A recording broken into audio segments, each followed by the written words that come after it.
За сайн байцгаана уу? Монгол Косын технологийн коллежийн цахилгааны инженерийн багш Мөнхөлзөө байна.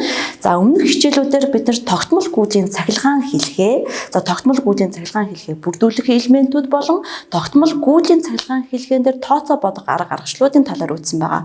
За энэ хичээлдэр бид нар хувьсах гүйдэл гэж юу вэ? Хувьсах гүйлийн талаар үндсэн ойлголт мөн цаашлаад бид нар хувьсах гүйлийн цахилгаан хэлхээн дээр тооцоо бодох арга аргачлалуудыг үзэх байгаамаа. За хувьсах гүйдэл гэж бодохоор та бүхэнд юу бодогдож байна? Хувьсан өөрчлөгдөж байна гэсэн ойлголтыг та бүхэн авч байгаа бах. Тэгвэл эргээд бид нар өмнөх хичээл дээр орж исэн тогтмол гүйдэл гэдэг ойлголтыг хэдүүлээ яриа л да.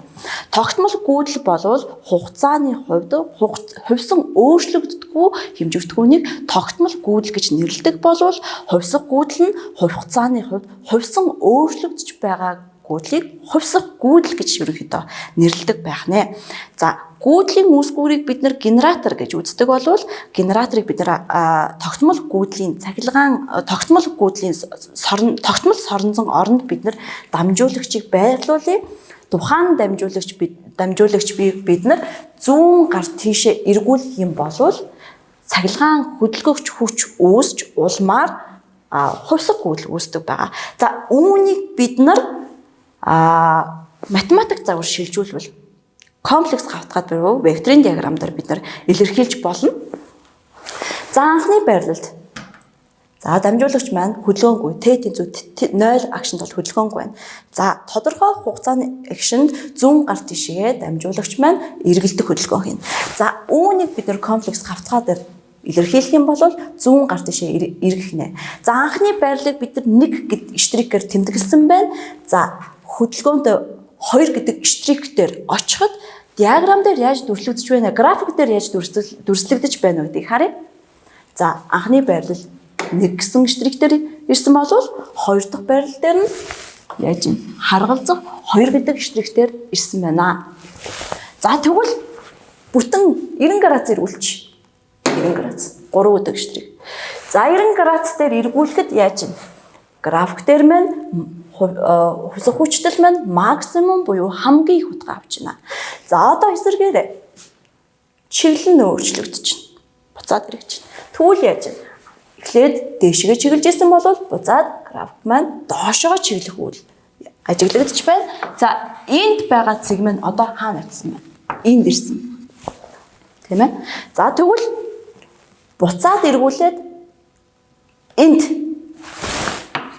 цэгт авчирвал график дээр маань хамгийн бага утга буюу хамгийн бага утга дээр ирж байна. За тэгэхээр хагас үе дээр график маань ийм байгаа бол бүтэн 2p үе дээр бүтэн 2p үеэр ирэхэд анхны 1 гэсэн штрик дээр буцаад ирхнэ гэсэн үг. Энэ мэтчлэнгээр хувьсах гүйдэл маань үлэн давтагддаг байх нэ. За багш нь энд энгийн цахилгаан хэлхээ зурсан байна.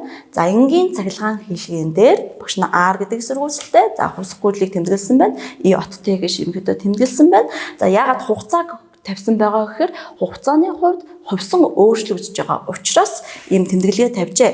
Хэдийгээр хувьсах гүйдлийн чиглэлийг багш нь нэг чиглэл рүү тэмдэглэсэн байгаа боловч энэ маань яг ухтаа баруун тишээ, зүүн тишээ, баруун тишээ зүүн тишээ гэх мэтлэн цагийн зүүнний дагуу цагийн зүүнний эсрэг гэх мэтлэн хувьсах гүйлийн чиглэл нь хувьсан өөрчлөгдөж байгаа гэдгийг та бүхэн ойлгож авах хэрэгтэй.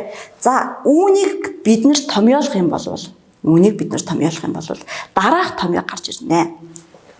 V от Т гэдэг бол V max-ыг синус омега Т дээр нөхөн π.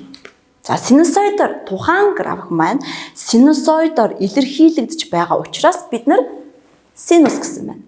Хэрв тухайн график маань косинусоор илэрхийлэгдэх юм бол бид нар юу гэх нь косинус гэж бичгэнэ гэсэн үг. За энд багш нь V max синус. За синус гэдэг нь яаж вэ? Синусоидоор илэрхийлэгдэж байгаа учраас синус гэж байгаа. За омега Т дээр нөх нь П гэж бичжээ. За үүнийг тайлбарлах юм бол V max гэдэг нь юу гэсэн үг вэ гэхээр хамгийн их утга буюу амплитуд утга гэж нэрлэж байгаа. Амплитуд утгыг илэрхийлэх юм бол далайц хэр хэмжээний далайцтайгаар өөрчлөгдөж байна гэсэн утга агуулгыг агуулж байгаамаа. За тэгэхээр бидний амплитуд утга хаана байх вэ? Энд байх нь. Vmax амплитуд тутам энд илэрхийлнэ. За омега буюу өнцөг давтамж. Өнцөг давтамж. За энд F буюу давтамж гэж хоёр юм зүйлийг багш нь бичсэн байна. Тэгэхээр өнцөг давтамж гэдэг зүйл маань хоёр өөр бол ойлголт юм аа. За энэ талаар багш нь хэлээ.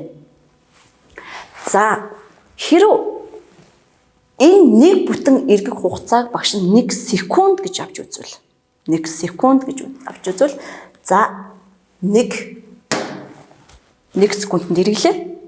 За энэ маань 1 гэрцийн давтамжтай гэж та бүхэн ойлгож байна. Нэг бүтэн үе эргэхэд штэ. За тэгвэл 1 секундэд 2 бүтэн эргье.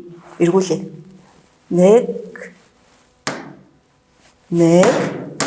1 секундэд 2 бүтэн эргэж байгаа бол энэ 2 герцийн давтамжтай гэж та бүхэн ойлгож байна. А хэрв 1 секундэд 3 удаа эсвэл 50 удаа эргэж байгаа бол үгнийг 50 герцийн давтамжтай гэж өгнөтэй бол ойлгож байна.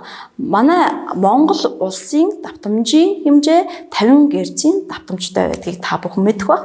Тэгэхээр яах нь 1 секундэд энэ 50 удаагийн давтамжтайгаар эргэлдэнэ гэж ойлгож байна. За өнцөг давтамж гэдэг нь ямар учиртай вэ гэхээр хугацааны хувьд Т хугацааны тодорхой ямар нэгэн дэйтэй эсвэл тодорхой хугацааны хувьд ямар өнцгөр шилжин өөрчлөгдөж байгаа вэ гэдэг утгыг илэрхийлдэг утга бол өнцөг давтамж юм аа. А давтамж гэдэг бол 1 секундэд хэдэн удаа үлэн давтагдах хэмжээг нь давтамж гэж хэлж болно. За давтамжийн томьёог бид омега квах нь 2p гэдэг томьёогоор илэрхийлж байна. За үе гэдэг бол нэг бүтэн эргэж байгаа энэ хэсгийг үе гэдэг бол түүнийг бид нэгийг квах нь f гэсэн томьёогоор илэрхийлж болох нэ. За багш нь энд харгуулж зурж тавьсан. За 2p үед нэг үетэй давтаж байна. 4p үед 2t гэсэн үетэй давтаж байна.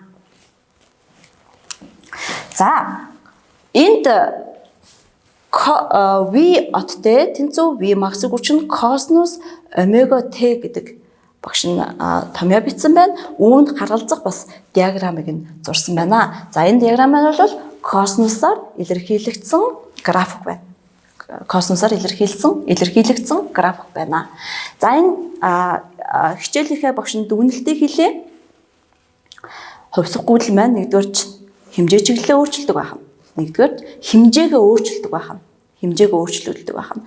Анх нь Т тэнцүү Т агшин магадгүй хувьсгагүйдэл нь Т утгатай байж болох юм. Тодорхой хугацааны дараа 10 юм уу эсвэл 20 юм уу 30 юм уу эсвэл 220 вольт юм уу өөрчлөгдөх нэ. Хэмжээгээ өөрчлөгдөх. За хоёрдугаард чиглэлээ өөрчлөх нэ. Гуравдугаар хувьсгагүйдэл нь үеийн давтагддаг байх нэ. За анхаарал тавьсан явдалтай оюутнуудаа баярлалаа. За өнөөдрийн хичээл ингээд дуусж байна.